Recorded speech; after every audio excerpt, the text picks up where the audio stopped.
de Catalina Pérez tras el caso Democracia Viva. Como todos los jueves tenemos mesa de análisis aquí en Tele 13 Noche. Saludamos a Valentina Olivares, Rumbo Colectivo. ¿Cómo estás, Valentina? Muy bien, Álvaro. Muchas Buenas noches, Patricio. Hola. Y Patricio Gajardo, cientista político, también va a estar con nosotros este jueves. Hola, Álvaro, Valentina. Para hablar de la crisis que está viviendo el gobierno, con varias acusaciones constitucionales en estudio por parte de la oposición y con dos ministros en la mira. El ministro Montes, el ministro Jackson. ¿Cómo evalúas lo que está pasando, Valentina? Además, cuando incluso se le ha llegado a decir al presidente que evalúe este viaje a Europa, que tiene una semana más, antes de dejar bien armado eventualmente un cambio de gabinete, que hoy día al menos la ministra vocera descartaba. A ver, yo creo que hay ciertas atribuciones que solamente corresponden a presidencia. Yo creo que la discusión sobre cambio de gabinete, al menos en el debate público, me parece que hoy día no tiene mucho peso. Creo que siempre es bueno que el Congreso fiscalice a todas y todos los ministros, a todas las reparticiones del Estado, si es que se evalúa pertinente hacer uso de estos instrumentos. Habrá que evaluar su mérito. A mí me parece que hasta el momento no hay antecedentes ni políticos, ni administrativos, ni judiciales como para llevar adelante algo de esas características. Creo en particular que el Congreso tiene que cumplir un rol muy importante respecto a los casos que estamos viviendo en las fundaciones, que tiene que ver principalmente, además de fiscalizar, con poder poner propuestas sobre la mesa que nos ayuden a avanzar en respuestas regulatorias que hoy día no tenemos y que hacen que en la discusión pública se pongan de la mano casos tan polémicos como el de Arquiduc, digamos, fundación vinculada de Reiner, que hoy día está siendo investigada por la Fiscalía por traspasos directos, ¿cierto?, en O'Higgins, como Democracia Viva, que es un caso que también se está investigando justamente por los traspasos, con fundaciones como Fundación para la Superación de la Pobreza y otras miles de instituciones de la sociedad civil que cumplen un rol importante en la provisión de políticas públicas. Entonces, junto con la Comisión de Expertos que ha coordinado y levantado Presidencia, me parece que el Congreso tiene que ocupar también sus recursos y sus horas personas en construir propuestas en esa dirección y además de trabajar en la legislación y construcción de acuerdos en otras urgencias legislativas como son la reforma de pensiones, ¿cierto? Urge aumentar los montos de pensiones y también la reforma tributaria. Entonces creo que son temas que son importantes sobre la mesa, que no implica dejar de lado estas conversaciones, pero de momento me parece que no hay mérito ni condiciones para ese tipo de conversaciones. Patricio, ¿tú eres de los que cree que sí es necesario un golpe de timón, un cambio de gabinete en este caso? A ver, yo creo que son dos cosas distintas. Yo comparto con Valentina que el cambio de gabinete, te diría que en estos momentos como un poco no tiene mucho sentido si no hay una revisión profunda, una autocrítica de parte del gobierno y cambios fuertes, trascendentales, me refiero a definiciones que el gobierno no ha tomado en materia de política económica. No creo que sea viable, dado esta corrupción estructural que estamos viviendo aparentemente como país. No estoy viendo solamente el tema del gobierno, sino que si uno compara el caso Sokimich, el caso Cabal y todos los otros casos que vivimos, la corrupción no es algo que está sucediendo ahora solamente. Pero acá todo indica que hubo una asociación ilícita para generar y aprovecharse de recursos fiscales, recursos del Estado, que iban justamente a los sectores más necesitados, en la cual hace, me parece, muy inviable una reforma tributaria, no solamente porque no tenga mayoría en el Congreso, sino porque la propia opinión pública estaría totalmente en desacuerdo en decir, bueno, y esta gente aquí, ¿por qué va a pedir una reforma tributaria cuando ha estado robando en forma sorprendente y de forma estructural? Y creo que en este momento un cambio de gabinete no soluciona nada. Lo que importa es que ojalá se llegue a conocer quiénes, cómo, por qué y cómo se consolida este proceso. ¿Puedo hacer un matiz con Patricio? O sea, a ver, creo que una conversación son las condiciones políticas que puede encontrar o no Hacienda y el Congreso para habilitar en este momento una conversación sobre la reforma tributaria.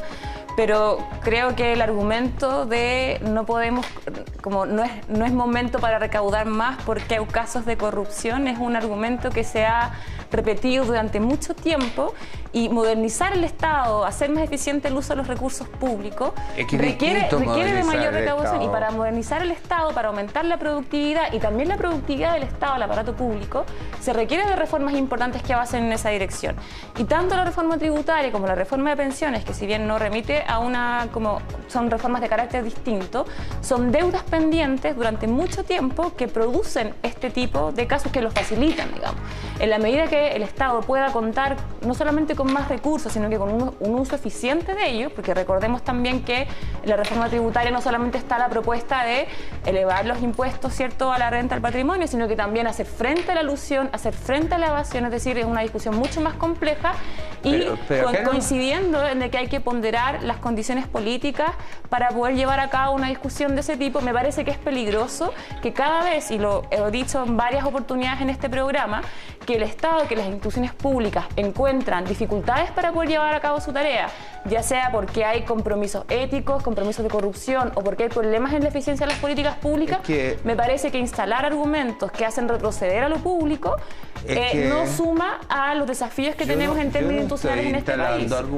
Yo sé que tal vez no es tu intención, pero no tengo ninguna intención de eso. Yo lo que estoy haciendo es un diagnóstico de que es inviable porque estamos viviendo una corrupción estructural y la corrupción estructural, a no ser que me demuestren lo contrario, es decir, que esto no es un asunto puntual que partió con Democracia Viva en el norte y que eran 3 o 4 personas de Revolución Democrática. Corrupción estructural es algo que tiene que ponderarse de acuerdo a ciertos estándares internacionales, hay que poner la debida atención. Pero y me parece que hay que tener un poco más de elementos como de análisis sobre la mesa. Teniendo. Es que ese es el problema, vos, Valentina. Día a día, todos los días, estamos conociendo antecedentes que nos hace, incluso en este taller de análisis político con Álvaro, no saber qué pasa mañana, y es una noticia en desarrollo, que incluso lleva al tema. Yo no le sugeriría, como los republicanos, que el presidente no se vaya a Europa. Yo creo que es bueno que vaya a Europa, creo que ha cometido errores, pero fíjate que esos errores de tener demasiada presencia es porque estamos enfrentando un fenómeno que no habíamos enfrentado en Chile, que es esta corrupción estructural.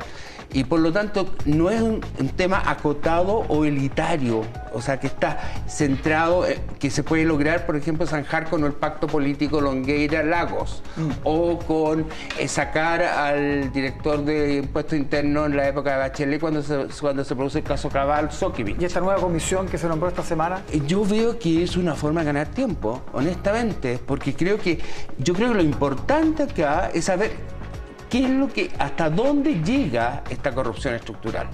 Y a partir de eso, definir política. El problema está que la comisión esta de transparencia, que son personas preparadas, yo conozco a varios de ahí, no me cabe la menor duda que pueden hacer un aporte importante, pero ¿qué sacamos si no tenemos todos los hilos o una información concreta? Esto, tú te acordarás ahí con tu descendencia italiana, Álvaro, en 93, en Italia se derrumbó todo el sistema de partido a partir de una crisis estructural de corrupción.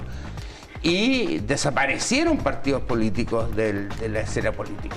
Yo creo que para hablar de corrupción estructural nos faltan antecedentes. Lo que sabemos, lo que hemos visto en los últimos años, Valentina, son 3 focos de conflictos que tienen que ver justamente con debilidades normativas: financiamiento a la política, el caso de las corporaciones municipales y la relación que tiene el Estado con organismos de la sociedad civil que prestan servicio a la ejecución de políticas públicas. Entonces, son vacíos normativos de los cuales que hay que regular y actuar con urgencia, pero me parece que hablar de corrupción estructural de momento es demasiado apresurado, y con esto de ninguna manera quiero poner como un matiz o o limitar la valoración pública sobre ese tipo de casos que son muy graves. Nos quedan 30 segundos solamente para saber cómo evalúas la actuación que ha tenido el presidente en este caso, desde que del caiga quien caiga, después a defender a 2 funcionarios, después a retroceder y sobre todo demasiado expuesto. Hay muchos que dicen por qué el presidente habla casi todos los días de esto.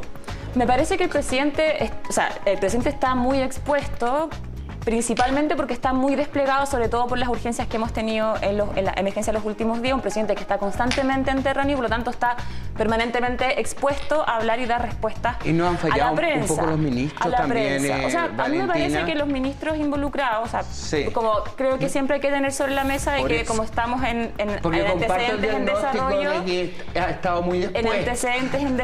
Como estamos frente a antecedentes Sí. en desarrollo, creo que siempre hay que dejar un manto para que podamos, ¿cierto?, ir conociendo mayor información en la medida que se desarrollan las cosas. Pero creo que tanto el presidente de la República como el ministro Montes y varios más han tenido un protagonismo que corresponde a la responsabilidad del cargo, que es decir, estar plenamente dispuestos a responder las preguntas a la prensa, poner todos los antecedentes a disposición, pero sí me parece importante respecto a eso, algo que tiene que ver con el análisis que hacemos acá y que es qué es lo que pasa con los últimos gobiernos donde los presidentes y presidentas tienen un liderazgo político muy importante en desmedro de los partidos de distinto índole que efectivamente están atravesando por un momento de debilidad que tiene que ser superado y que tiene larga data. Pato, muy breve. ¿Se sobreexpuso el presidente? Yo creo que se sobreexpuso el presidente, los ministros no han estado a la altura, pero no es por disculparlos. Lo que pasa es que yo creo que estamos frente a una situación inédita. Entonces, estamos frente a una situación inédita con una envergadura también.